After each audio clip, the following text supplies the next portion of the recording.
Good morning! My name is Aika Lorraine Uy. Nandito ko ngayon para i-share sa inyo yung life before TFT and yung life ko nung nakilala ko na yung TFT. Nung nag-start pala ako sa TFT, estudyante ako nandito sa UP Diliman. Nandito tayo ngayon sa building ko, which is yung engineering. Course ko before is civil engineering. 19 years old ako nag-start noon. First class ko dati, 7 AM every day. Routine ko nun, ang una kong sinasakyan is tricycle. Syempre, subdivision kasi yung house namin. Tricycle yung una kong sasakyan para makalabas ako ng bahay. Tapos, after nun, FX na, papuntang SM North. After that, jeep naman papuntang dito, sa UP Diliman. Ayun, commute. Everyday commute yun. Kung may time yun naman yung papa ko mag-attend, hinatid niya ako. Pero mostly, commute talaga ako. Syempre, mahirap mag-commute. Bakit? Kasi, alam mo yung kakaligo mo pa lang, fresh na fresh ka, tapos pagkasakay mo ng tricycle or ng jeep, after nun, yung ilong mo madumi na ulit, tapos yung mukha mo puro alikabok na ulit, so mahirap siya per day. Syempre, matipid kasi ako na tao, tinitipid ko yung pagkain ko, and hindi naman ako mahilig kumain, so meron kasi dito yung paborito ko na, na bread, so yun na yung kinakain ko almost every day. Yun lang, simple lang. Parents ko, businessman and businesswoman. Taga-Isabela talaga kami. And 4 kami magkakapatid. Literal, yung buhay namin before is yung kahit ano, kayang bilhin. Halimbawa, gusto ko ng ganito, maya-maya andyan na. Kumbaga, walang hirap na mag-request ka sa parents mo. So, kahit ano, pwede mong kainin, as in lahat. Kaso, di ba, pag may blessing si God na hindi mo inalagaan, babawi na yon. Dumating yung point na yung business nila mama at papa nalugi. So, kailangan isara, di ba? So, ako mismo, second year high school ako noon, nag-decide ako na mag-stay na lang doon para doon mag-graduate ng high school. Pero yung family ko, nauna na dito sa Manila.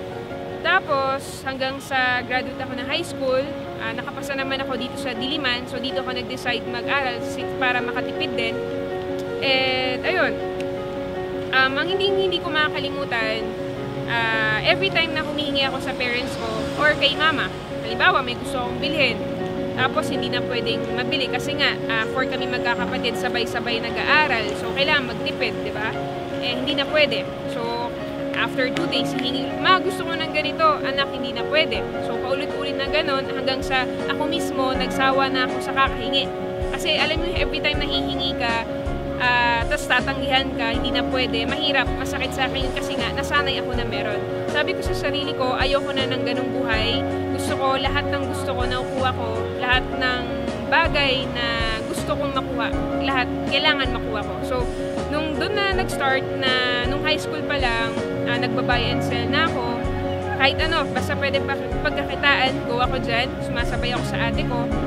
Hanggang sa nung college na, doon ko na rin na-meet yung TFT. Nung na-meet ko, syempre, in-explain sa akin, hindi ko na pinalagpas. Sabi ko sa sarili ko, lahat ng pangarap ko, yung buhay ng family ko before, dahil sa TFT, pag ginawa ko, pag sineryoso ko to, dito ko talaga maibabalik yung buhay namin before.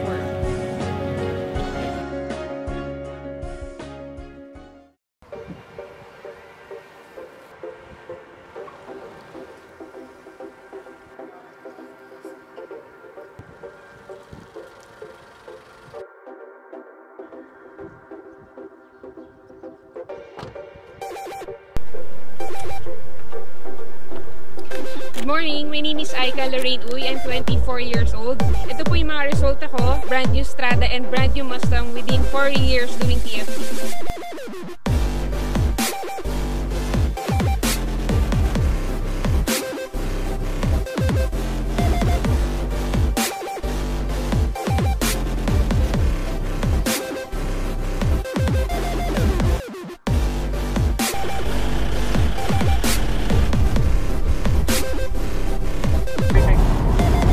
Morning, my name is Aika, I'm 24 years old. Pagkwentuhan ko muna kayo ng mga nangyari sa akin dito sa TFT. First car ko, nakabili ako ng brand new Strada Edition 20. Ang malupit doon, syempre, sarili ko yung bili. And itong pinadrive ko ngayon is brand new Ford Mustang, second car ko. Naalala ko, nung high school ako noon, yearbook, nilalagay ng mga classmates ko, gusto nila maging doctor, lawyer, accountant, etc. Ako nakalagay doon, highest paid car racer.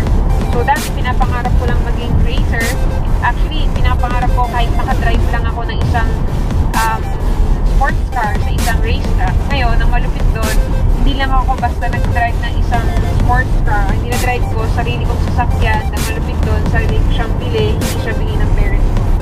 So, ito yung buhay na nag-aantay sa'yo once na sineryoso may TFT. Kasi, hindi ko rin ma-imagine before na kung ano man yung nangyayari sa akin ngayon, nangyayari sa akin ngayon. Kasi, gawin mo lang lahat. Kung ikaw member ka na, gawin mo na lahat. Huwag mo nang sayangin yung oras.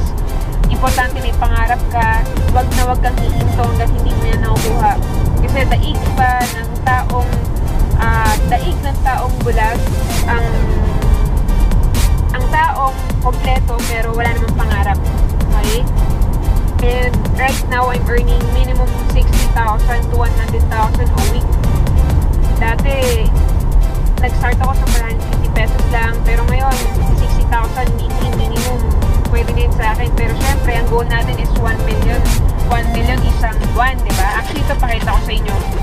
Ayan, kaka-deposit ko lang last week, 374,000. Isang linggo lang. Yun yung hindi ko ma-imagine na kinikita ko ngayon. Basta, sa lahat ng members ng TFT, kung ako sa inyo, seryosohin nyo na, huwag nyo na sayangin yung oras, bigay mo na lahat, hanggang buhay pa yung mga magulang mo, todo mo na yan, kasi habang nagsasayang ka ng oras sa labas, tumatanda yung parents mo, so mas masarap tumulong sa mga magulang na buhay pa, na malakas pa, kaysa sa tao o parents na mahina na o wala na. Nonsense yung mga pinaghihirapan mo kung yung parents mo mahina na o wala na. Okay? And sa mga hindi pa po members ko sa inyo, mag-member na kayo kasi sayang yung oras. Ang opportunity, minsan lang nagnanak yan. Pag hindi mo pinansin, magtatampo yan. Okay? Again, my name is Aika. Andito po ako. Andito kami para tumulong sa inyo. And sabay-sabay natin abutin yung mga pangarap natin. God bless.